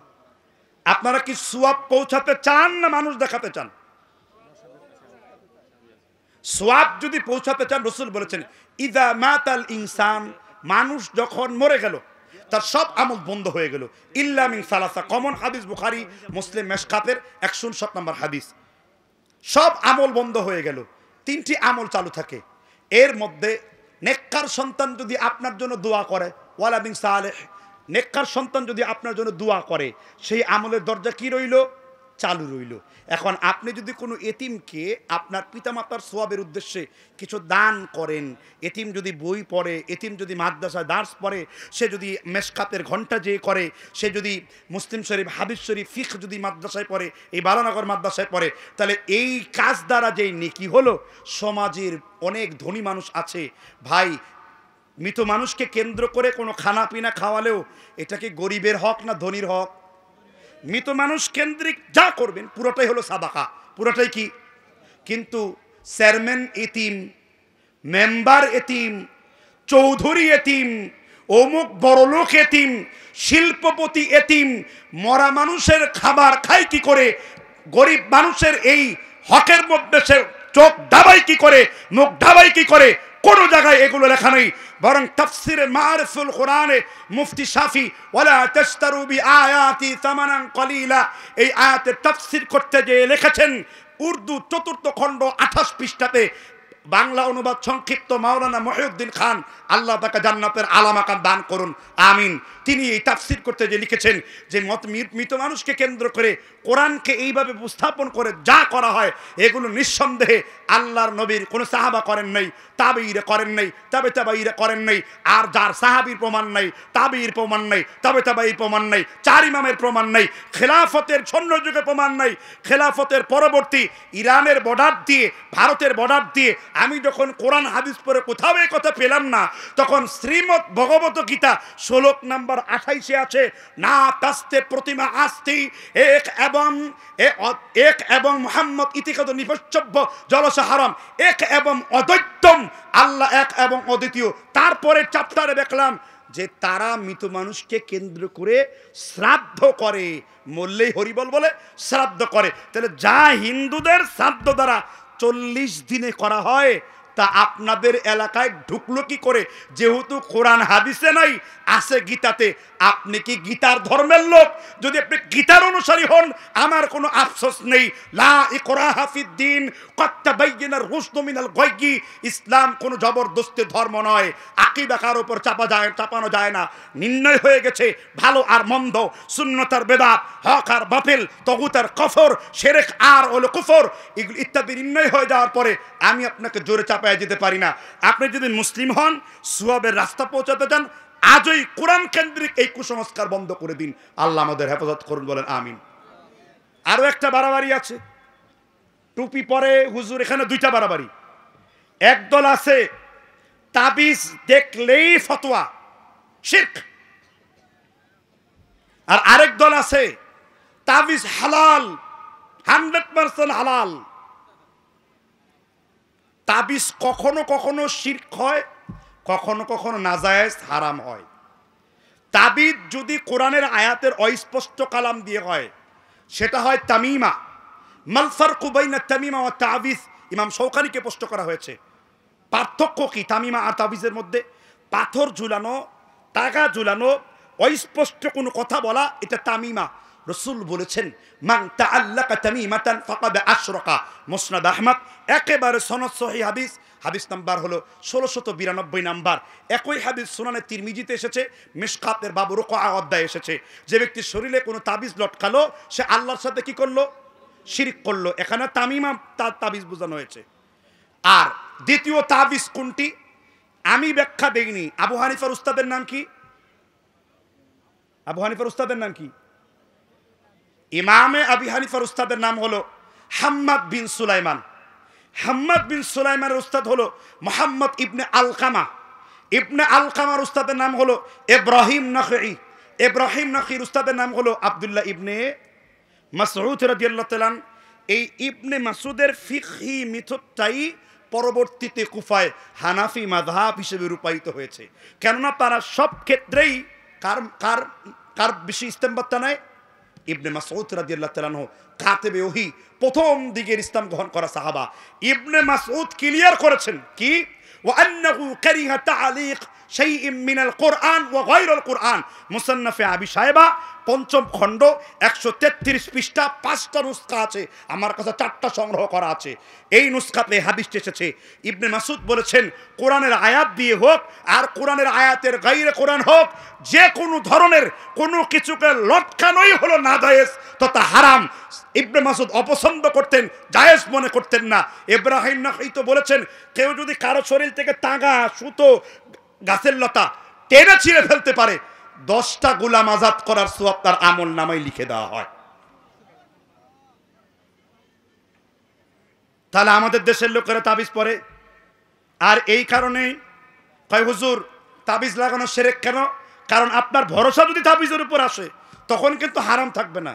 যদি আপনি তাবিজও ঝুলান, কোরআনের আয়াতও ঝুলান, মুইসির ফিজাত, আপনি কোনো আল্লাহ ছাড়া জড়বস্তুর প্রতি ঈমান আনলেন, এটাকে আশিরকুত তাতিল, আশিরকুল ফিল আসবাব, কোনো জড়বস্তুর প্রতি ঈমান আনা। যদি এই কথা বলেন যে আল্লাহ আমার ভালো করবে, কিন্তু আমি কোরআনের আয়াতটা ঝুলিয়েছি, তখন আপনার জন্য শুধু হারাম হবে। কিন্তু আকীদা যদি ঢুকে যায়, এই তাবিজ আমাকে রক্ষা করলো। কারণ তাবিজের যে বাইন্ডিং, এটাই বলে আউয়াদা ইউআউযু তাওয়িদান, বাবে তাফঈল থেকে এসেছে। অর্থাৎ যা ঝুলালে পরে মানুষের দিকে শিরকের দিকে চলে যায়, তা ক্ষেত্র বিশেষ, অবস্থান বিশেষ, কারো কারো কাছে হারাম হয়, কারো কারো কাছে কি হয়? শিরক হয়। নবীজির কাছে এক সাহাবী ঝাড়ফুঁক করলেন, রাসূল আমি রুকিয়া করি। রুকিয়া মানে কি করা? ঝাড়ফুঁক করা। নবীজি কত সতর্ক ছিলেন। ক্বালা আ'রিদু আলাইয়া রুকাকুম, তুমি কি পরে ঝাড়ফুঁক করো আমার সামনে পেশ করো। তখন তিনি বললেন, আলহামদুলিল্লাহি রাব্বিল আলামিন আর রহমানির রহিম। তিনি এটা পরে ঝাড়ফুঁক করেন। রাসূল বলেন, লা বা'সা শিরক, যদি তোমার ঝাড়ফুঁকে কোরআন হাদিসের বাইরে লঙ্ঘিত না হয়, তাহলে কোনো সমস্যা নেই, তুমি ঝাড়ফুঁকটা কি নিতে পারো। তাহলে নবীজির কাছে কিন্তু ঝাড়ফুঁক দিলে তিনি শুনছেন, কিন্তু তাবিজ দেখলেই পরে টেনে ছিঁড়ে খুলে ফেলেছেন। নবীজি আর দেখেন নাই এটা কি শিরকি তাবিজ না আউযুবিল্লাহ তাবিজ, নাকি এখানে ফেরাউন, হামান, শয়তান, ইবলিস নাম লেখা তাবিজ। তিনি কিন্তু এটা করেন নাই। রাসূল দেখলেই টেনে ছিঁড়ে ফেলতেন। 9 জনের মধ্যে 8 জনের বায়াত দিয়েছেন, একজনকে দেননি। তাহলে বাড়াবাড়ি হলো এই। আমরা পাইকারি দরে মুশরিক বলি। সারাসারি হলো এই, আমরা এটাকে হারাম মানতেই চাই না, এটা হালাল মানি। ভাই সাহেব, আপনার স্ত্রীর রানের মধ্যে কোরআন বেঁধে টয়লেটে যাচ্ছে, আপনি কত ইজ্জতওয়ালা মনে করেন? এই কোরআনকে ধরার জন্য অজু করেন, গিলাপে পেঁচান, উপরে রাখেন, আর এখন এই কোরআনকে বগলের নিচে নিয়ে পায়খানায় করছে। উস্তাদগণের ফতোয়া হলো আন্নাহু কারিহা তালিক শাইইন মিনাল কোরআন ওয়া গায়রুল কোরআন। তাবিজ কোরআনের হোক, কোরআনের বাইরে হোক, তা আমাদের সাহাবারা, তার পরবর্তী যুগের লোকেরা এটাকে জায়েজ মনে করতেন না। দলিল পেয়েছেন? আমি কিন্তু দুই দলের দলিল উপস্থাপন করেছি। আকীদার ক্ষেত্রে চুল পরিমাণ সার আপনার সাথে নাই, আমলের ক্ষেত্রে আপনার সাথে আমার শিথিলতা আছে। আপনি যদি বলেন আমি মাযহাবে হানাফি, আপনি আমার দ্বীনী ভাই, কিন্তু আকীদায় সালাফি হতে হবে আপনাকে। সলফে সালেহিনদের আকীদাই আপনার আকীদা, কারণ এটা আবি হানিফার আকীদা, সাবিকুনাল আউয়ালুন মিনাল মুহাজিরিন ওয়াল আনসার। এজন্য আকীদা দাওয়াত দিতে হবে, আকীদার প্রসার করতে হবে, তাওহীদের আলোচনা বেশি বেশি করে করতে হবে, আমাদের রুচি পরিবর্তন করতে হবে। এক ডাক্তার জাকির নায়েক, তার আওয়াজে তো সারা পৃথিবী পৌঁছে গেছে, বাতিলের কান বাড়ি হয়ে গেছে। দলিলের মার যে কত বড়, হাদিসের মার যে কত বড়, প্রমাণের মার যে কত বড়, এবং সমস্ত কিতাবের জ্ঞান থাকার মার যে কত বড়, চিল্লায়া মার্কেট পাওয়া যাবে না, চিল্লায়া জাতির পরিবর্তন করা যাবে না।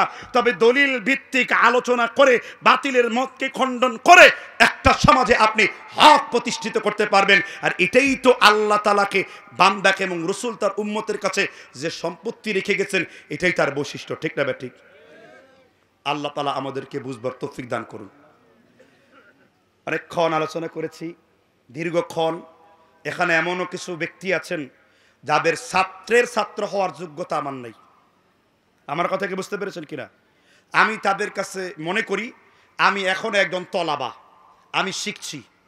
যদি কখনো জ্বর দিতে, জ্বরের জায়গায় নস দিছি, কালকে কোন উস্তাদ যদি বলছে যে তুমি কাওয়ায়েদগুলো আরো ভালো করে দেখে নাও, সেটাকে বুঝে পড়ার চেষ্টা করছি। কেন এই সমস্যা হলো? আপনি যতক্ষণ পর্যন্ত লেগে থাকবেন, আপনার শ্বাস প্রশ্বাস যেন হককে তালাশ করার জন্য হয়, আপনি সেদিনই ধ্বংস হবেন যেই দিন আপনি মনে করবেন মুই কি হলু রে, আমি কি যেন হয়ে গেছি। আপনি কিছুই হন নাই, আপনি কি কিছুই হন নাই। আমি এই জিনিসগুলা শিখেছি একজন ব্যক্তির কাছ থেকে, আমি তার নাম বলবো না, তিনি বর্তমানে অসুস্থ অবস্থায় আছেন, আপনারা সবাই তাকে চিনেন, নয়নের মণি হিসেবে চিনেন, বুঝতে পারছেন কিনা? তার নাম বলা যাবে না। যখন আমি 6টা মাস অভ্যন্তরে তার সাথে কাটিয়েছি, নিবিড়ভাবে কাটিয়েছি, তার তাফসিরের গল্পগুলো শুনেছি, হৃদয় জুড়িয়ে গিয়েছে। তিনিও বর্তমানে সহি আকীদার অনুসরণ করে চলেন এবং সহি আকীদার ধারক বাহক, তার চিন্তা চেতনার মধ্যে সহি জিনিসটা আছে। উনি আমাকে বলেছেন যদি কখনো আবার বাইরে বের হই, আমি আবার তাফসিরের ময়দানে যে সবাইকে মুখ ভরে বলবো আমি একজন এমন ব্যক্তি সহি হাদিসকে মেনে চলি, তোমরাও সহি হাদিসকে মেনে চলো। আর বাহিরে থাকা পর্যন্ত এই ব্যক্তি জাকির নায়েককে সেই যুগে বলেছেন জীবিত কম্পিউটার, বলে নাই? এজন্য আমাদের যদি আকীদা আমল ভালো থাকতো, আমরা নিজেদেরকে আহলে হাদিস বলবো না মুসলিম বলবো। এই বিষয় নিয়ে বাড়াবাড়ি আছে না নাই? আপনারা ইনসাফপূর্ণ দলিল নেবেন। ভৌগোলিকভাবে আল্লাহ তাআলা বলেছেন ইয়া আইয়ুহাল্লাযীনা আমানুত্তাকুল্লাহ হাক্কা তুকাতিহি ওয়া লা তামুতুন্না ইল্লা ওয়া আনতুম মুসলিমুন। সূরা ইমরানের 102 নম্বর আয়াত। হে মুমিনগণ, তোমরা আল্লাহকে ভয় করো যেইভাবে প্রকৃতভাবে তাকে ভয় করা দরকার। তোমরা মুসলিম না হয়ে মৃত্যুবরণ করো না। তাহলে আল্লাহ নিজে পরিচয় দিতে বলেছেন আমাদের কি? মুসলিম। এবার দ্বিতীয় আসেন, কোরআনুল কারীমে কি একটা মুসলিমের একাধিক বৈশিষ্ট্য নাই? আল্লাহ তাআলা সূরা তাওবার 100 নম্বর আয়াতে বলেছেন সাবিকুনাল আউয়ালুন মিনাল মুহাজিরিন ওয়াল আনসার। এখন এই মুহাজির সাহাবা সে কি মুসলিম না নন মুসলিম? তো মুসলিম হওয়ার পর তাকে মুহাজির কেন বলা হলো? মুহাজির হওয়ার পর কেন তাকে মুসলিম বলা হলো?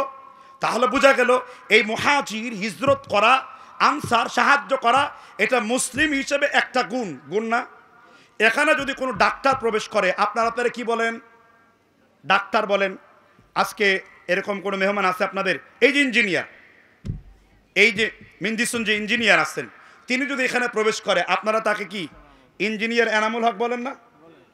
এই ইঞ্জিনিয়ার তার মুসলিম হিসেবে কি গুণ।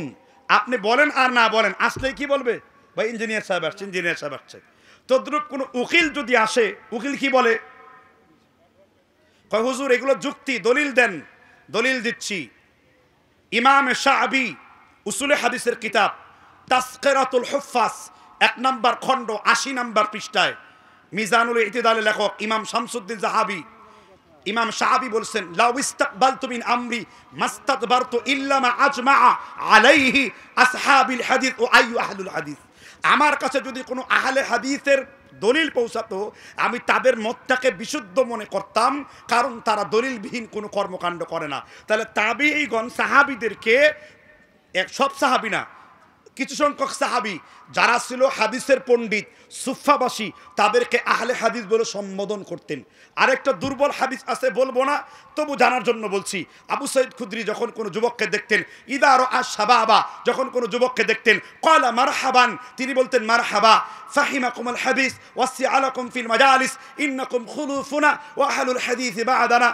এই যদিও ও আহলুল হাদিস বা'দানা এই অংশটুকু মুনকার বলেছেন ইমাম বুখারী রাহমাতুল্লাহ আলাইহি, কিন্তু এই হাদিসের মাফহুম বলে যে মুক্তিপ্রাপ্ত একটা দল থাকবে যারা হাদিসের উপর অকাট্য থাকবে, যারা হাদিসের অগাধ পাণ্ডিত থাকবে।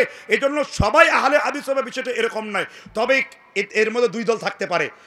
এই আহলে হাদিস এটি হলো একটা মুসলিমদের বৈশিষ্ট্যগত নাম। কথা বুঝতে পারছেন কিনা?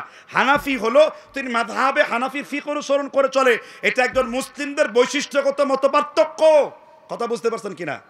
চোদ্দরব এইটা নিয়ে জলঘোলা করা, যিনি মুসলিম তিনি সালাফি আহলে হাদিস, যিনি আহলে হাদিস তিনি মুসলিম।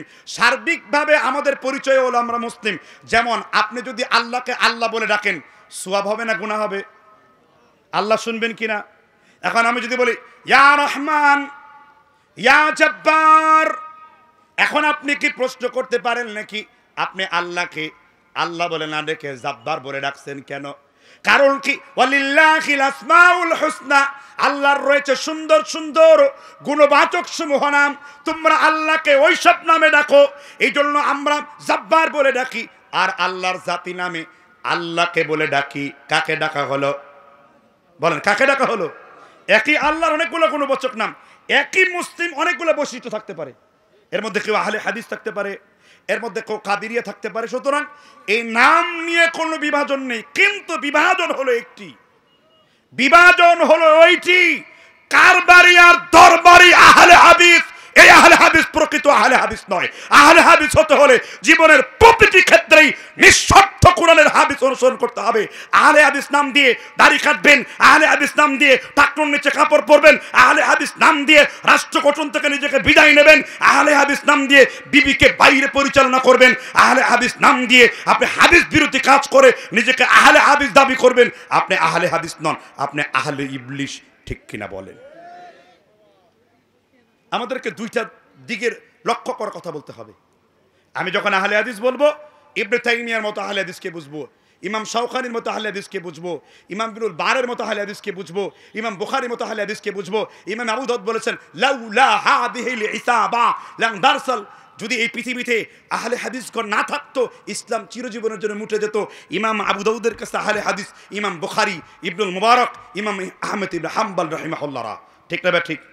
তাই আসেন আমরা দলাদলি বিভেদটা ভুলে গিয়ে 2টা মেসেজ আজকে নিব। এক হলো নবী সাল্লাল্লাহু আলাইহি সাল্লামের কোরআনকে ধরবো, আর এই যে বাড়াবাড়ি সম্পর্কে যে আলোচনা করলাম, দিনের মধ্যে গুলু করা, বাড়াবাড়ি করা, এই ধর্মের মধ্যে বাড়াবাড়ি থেকে বিরত থাকবেন। আল্লাহর কসম, বাড়াবাড়ি করে বক্তব্য দিয়েছি, লোকজন আমল আকীদায় বাড়ে নাই, কিন্তু মধ্যম পন্থায় এসে মানুষকে দাওয়াত দিয়েছি। এখন অনেক জায়গায় সহিহ আকীদার মসজিদ বাড়তেছে, মাদ্রাসা বাড়তেছে, সহিহ হাদিস বলার কারণে এবং ভাইদের প্রতি ভালো ব্যবহার করার কারণে আন্তরিক পারস্পরিক মতবিনিময় বাড়তেছে। আমাদের সাথে তাল মিলিয়ে এখন তারাও শবে বরাতকে বেদাত বলে, আমাদের সাথে তাল মিলিয়ে তারাও ওয়াজ নসিহতকে বেদাত বলে। ওই শবে বরাতের রাত্রিতে আমাদের সাথে তাল মিলিয়ে ওই দিন রাত্রিতে মসজিদের মধ্যে এসে হই হুল্লোড় করাকে বেদাত বলে, আমাদের সাথে তাল মিলিয়ে ওই দিন ভাগ্য রজনীকে বেদাত বলে, আমাদের সাথে তাল মিলিয়ে লাইলাতুল মুবারাকাকে, লাইলাতুল বরাতকে নিষিদ্ধ বলে। সবই তো ঠিক হয়ে গেছে, শুধু অল্প কিছু আছে যে এইটাকে একদিনের জন্য ইবাদত নাকি প্রতিদিনের জন্য নিয়মিত করে আসলে ইবাদত। এখন মতপার্থক্য এই জায়গায় এসে ঠেকেছে। এটার কারণ কি? এটার কারণ হলো আপনি যুগোত্তীর্ণ ভাষায় তারাও এখন হাদিসের খেদমত শুরু করেছে, তারাও এখন দলিল দিয়ে কথা বলতে শুরু করেছে। দলিল যেখানে দেওয়া হবে না কেন সেইখানে জাহালাত মুক্ত হবে। তাই আমি আর কথা বাড়াবো না, অনেকক্ষণ পর্যন্ত কথা বলেছি। আমি সম্মানিত কর্তৃপক্ষের কাছে বিশেষ অনুরোধ জানাবো যে ওনাদের সমাপনী কার্যক্রম করবেন। আর ফজর হতো খুব বেশি বাকি নেই, 4:15 বেজে গেছে। অজু করতে করতে আপনাদের সে সময় চলে আসবে, 4:48 ফজর শেষ। এবং দোয়া যাবে কিনা, এখানে বাড়াবাড়িটা হলো ওই জায়গাতে অতীতের যে সমস্ত আলেমরা মোনাজাত করছেন তাদেরকে বিদাতি বলে আক্রমণাত্মক কথা বলা, এটা আপনার বাড়াবাড়ি। ইবনে ফজল মোনাজাত করছেন দলিলের ভিত্তিতে, তার কাছে পুরা দলিল পৌঁছাইলে ওই ব্যক্তি এইসব দলিল মেনে নিতেন। ইস্তিহাদ করলে, গবেষণা করলে ভুল হলেও অর্ধেক নেকি পাবেন, আর সঠিক হলে এটা আমাদের বলতে হবে এটা তার কি ভুল, ইস্তিহাদি ভুল, বলার ক্ষেত্রে কোনো নমনীয়তা নাই। আমাদের তুলে ধরতে হবে মোনাজাত কাকে বলে।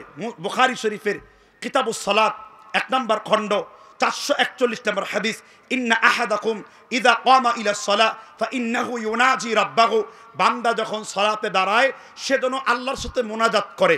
মোনাজাতের ব্যাখ্যা লিসানুল আরব সহ যতগুলো ডিকশনারি রয়েছে, আল্লামা আইন, আল্লামা জিম রহমতুল্লাহ আলাই যারা আরবি ভাষাবিদ ছিলেন তারা প্রত্যেকেই বলছেন মোনাজাত শব্দের অর্থ হলো, অভিধানগত লোগাতি পরিভাষা হলো চুপি চুপি চুপি সারে কি করা, দোয়া করা। ইসলামের মূল সূতিকাগার কোথায়? মক্কা এবং মদিনাতে। কয় হুজুর এটা আমাদের দলিল না। আমি এটাকে দলিল হিসেবে মানিও না। আমি দলিল হিসেবে মানি মক্কা মদিনার উলামায়ে ইকরামের ইসলামের খেদমত।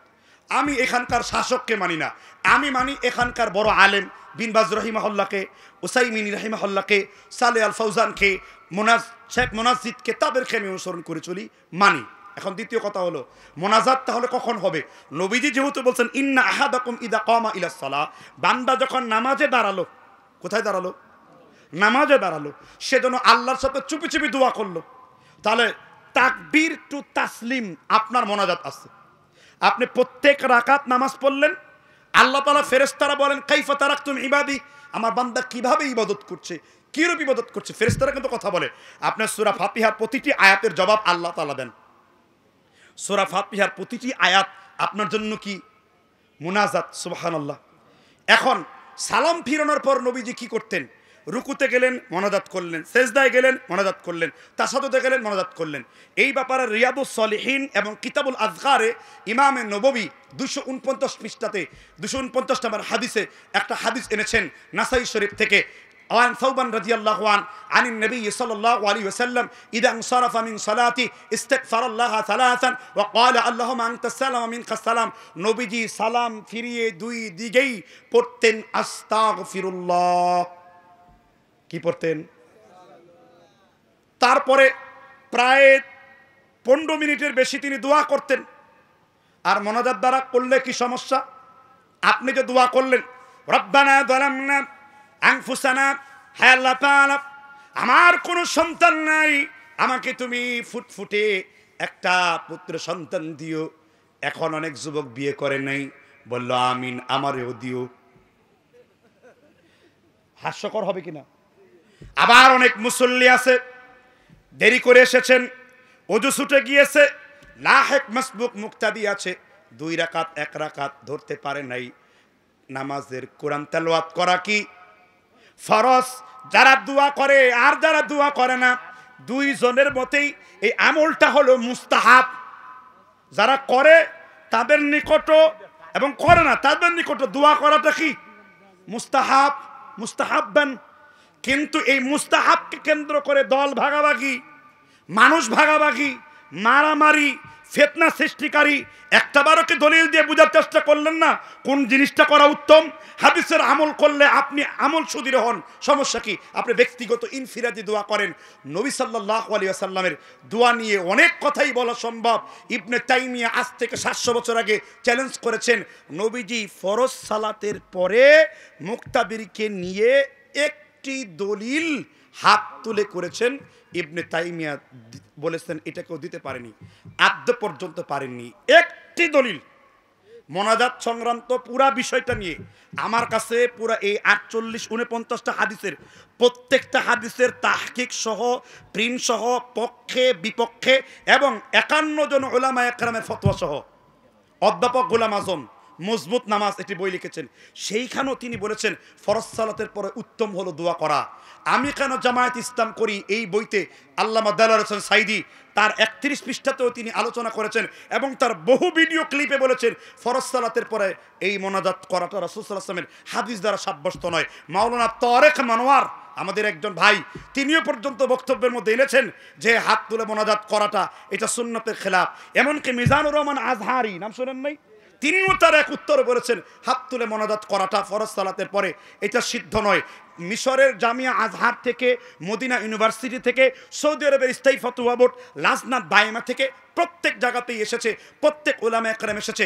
হানাফি মাযহাবের প্রসিদ্ধ উসুলের কিতাব নুরুল আনোয়ার এবং পাঠ্য বই শরহে বেকিয়া অনেকেই পড়েছেন, এখানেও লেখা আছে। হেদায়া কিতাবের 2য় খণ্ড মাসআলা আছে, মালাবুদ্দা মিনহুর 49 পৃষ্ঠাতে মাসআলা আছে, আবকা মাসালা আউরুন কাহাল 68 পৃষ্ঠায় মাসালা আছে। শরহে মাআনিল মুত্তাসারের মধ্যে ইমামে তাহাবী রাহিমাহুল্লাহ তিনিও আলোচনা করেছেন। এছাড়া হানাফি কেল্লা লেখক মাওলানা নাসিরুল্লাহ চাঁদপুরি, কলকাতার বিখ্যাত আলেম, তিনিও তার বইতে লিখেছেন। এমনকি সৈয়দ আবুল আলা মওদুদি ইজহারে হক এই বইয়ের এবং রাসায়েল মাসাইলের 29 নম্বর উর্দু প্রশ্নের উত্তরে বলেছেন হাত তুলে মোনাজাত করা ফরজ সালাতের পরে নবী সাল্লাল্লাহু আলাইহি ওয়াসাল্লামের শক্তিশালী কোনো দলিল দুর্বল দলিল দ্বারা প্রমাণিত নয়। কি করে আমি আপনাকে বুঝাই? আপনি কি করে বুঝবেন? কতটুকু বুঝলে? পক্ষান্তর আমরা তাহলে কি পড়ব? আমরা বৈঠক শেষে দোয়া পড়ব। দোয়া পড়লে লাভ কি? নবীজি বলেছেন কোন বৈঠকের শেষে যদি সুবহানাকাল্লাহুম্মা ওয়া বিহামদিকা আশহাদু আল্লা ইলাহা ইল্লা আনতা আস্তাগফিরুকা ওয়া আতুবু ইলাইক এটা পড়া হয়, বৈঠকের ভুল ত্রুটিগুলো আল্লাহ তাআলা ক্ষমা করে দেন। কিন্তু আমাদের পার্থক্য হলো দায়ীদের কথার মধ্যে রস নাই, তাদেরকে বুঝানোর ক্যাপাসিটি নাই, প্রতিপক্ষকে খোঁচা মেরে কথা বলা, এই জন্য হক গ্রহণ করে না। কই আমি বলছি, কোন লোক বিরোধ করেছে?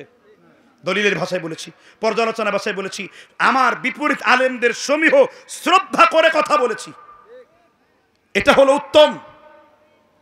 এই যোগ্যতাটা আমার একদিনে হয় নাই, এই মঞ্চে 12টি বছর সময় কাটিয়েছি। করোনা না থাকলে 200-250 মাহফিল প্রতি বছর আমি দাওয়াত নেই, চেষ্টা করি লেখাপড়া করে। এখানে আসার আগেও আমি নেটে সামেলা কামেলাগুলো ঘাটছিলাম, কি নিয়ে আলোচনা করা হয়। ইলমের জন্য আপনার উদ্দীপনা উদ্দেশ্য থাকতে হবে। আপনি যদিও দুর্বল হন, কিন্তু আপনি যদি তাকওয়া অবলম্বন করেন, অহংকার মুক্ত থাকেন, আল্লাহ সুবহানাহু ওয়া তাআলা আপনাকে উপকারী ইলম দান করবে। এজন্য যারা এখনো আছেন, অনেকেই মনে করেছেন অনেক উস্তাদরা যে বয়স বেড়ে গেছে এখন আর কি হবে, আপনি এখন থেকে স্টাডি করেন, দেখবেন না আপনি পারবেন। আপনি এখন থেকেই পড়েন, সত্যের জন্য মনটাকে উন্মুক্ত করে দেন। সৈয়দ আবুল আলা মওদুদ একটা কথা বলেছেন, হককে পাইতে হলে মন মগজকে উন্মুক্ত করিয়া লইবে, মনকে একদিকে ঝুঁকে কখনো সত্য পাবে না। মূলত এটা ইবনে তাইমিয়ার কথাটা উনি নকল করে লিখেছেন। আল্লাহ তাআলা আমাদের বুঝবার তৌফিক দান করুন। তাই আসেন আমরা প্রচলিত মোনাজাতের দিকে না ঝুঁকে আমরা প্রচলিত দোয়া করে আমরা সময়টাকে বৃদ্ধি করি। একদিক থেকে সুন্নতও আসবে। হ্যাঁ, যদি কেউ কোনো প্রয়োজনে হাত তুলতে বলে, আপনার একটা প্রয়োজনে হাত তুলে তিনি দোয়া করে দিলেন, কিন্তু আমাদের এই বিষয়গুলো থেকে ফিরে আসতে হবে। আপনারা বোঝার জন্য যদি এগুলো বলেন, যদি বাড়াবাড়ি করতে পারেন, মারামারি করতে পারেন, তো ভাই বাহাস মুনাজারা অনেক কিছু নিয়ে করা যায়। কথা কি বুঝতে পারছেন কিনা? মিলাদ দাঁড়িয়ে করবেন না বসে করবেন, এটা 2-3 ঘন্টার বাহাস, দুই পক্ষের দলিল আছে। কদমবসি করা জায়েজ না জায়েজ, ইমাম বুখারীর আদাবুল মুফরাদ থেকে আমি এখন কদমবসি জায়েজ করে দিলে বাড়িতে যে কদমবসি করবেন। আবার এর বিরুদ্ধে কথা আছে, কারণ একমাত্র সহিহ হাদিসকে বিশ্লেষণ করে লেখার দায়িত্ব নিয়েছেন 2 জন ব্যক্তি, এক হলেন ইমাম বুখারী, আরেক হলো ইমাম মুসলিম। এরপরে দ্বিতীয় স্তরে দায়িত্ব নিয়েছেন ইমাম তিরমিজি। এরপরে মুহাদ্দিসদের কাজ হলো হাদিসকে জমা করা। স্পষ্ট ব্যাখ্যা লিখেছেন তারিখে তাবারির লেখক আল্লামা জারির তাবারি, নাম শোনেন নাই? তাবারি, জারির তাবারি মুকাদ্দামার মধ্যে লিখছেন মুহাদ্দিসদের কাজ হলো হাদিসকে জমা করা, আর তোমাদের কাজ হলো তোমরা যারা হাদিসকে পড়ে পড়ে তাখরিজ করবে, হুকুম বের করবে, হাদিসকে সহিহ না দঈফ এটার খেদমত করার দায়িত্ব তোমাদের। কারণ রিজাল শাস্ত্রের কিতাবগুলোতে বুড়ি বুড়ি জাল জয়ীফের প্রমাণগুলো আছে। কথা বুঝতে পেরেছেন কিনা? কথা অনেক বলে ফেলেছি, চেষ্টা করেছি টুটা ফাটা ইলম দিয়ে গল্প গুজব আর বাড়াবাড়ি পরিত্যাগ করে এতো দুইয়ের মাঝখানে হক কথা আপনাদের সামনে বলার জন্য। আপনারা অনেকক্ষণ আমাকে দিয়ে কথা বলিয়ে নিয়েছেন, আর আমাকে একটু রুখসত দিতে হবে। আগামীকালকে বহু দূরের পথ, যদি আমি জানতাম একটু আগে আসতে পারতাম, আরও সুন্দর হতো, লোকজন হতো। কারণ আপনি যদি গুলি নিক্ষেপ করেন আর তা যদি লক্ষ্যভ্রষ্ট হয়, তাহলে সেই স্বীকার করে লাভ নেই। যখন ভরা মজলিস থাকতো, কথা বলেও মজা পেতাম, আর আপনারাও নিতে পারতেন, কিন্তু তাতে আমি বিরক্তি না, রাজি না। তবে আমি অবশ্যই ধন্যবাদ জানাবো আমাদের ভালানগর কামিল মাদ্রাসার মাঠ। আমি তার কল্যাণ কামনা করি। এই ঐতিহ্যবাহী মাহফিল আজকে মনে 105তম। আমার বাবার তো দূরের কথা, আমার দাবার বয়সেও বড়, সুবহানাল্লাহ।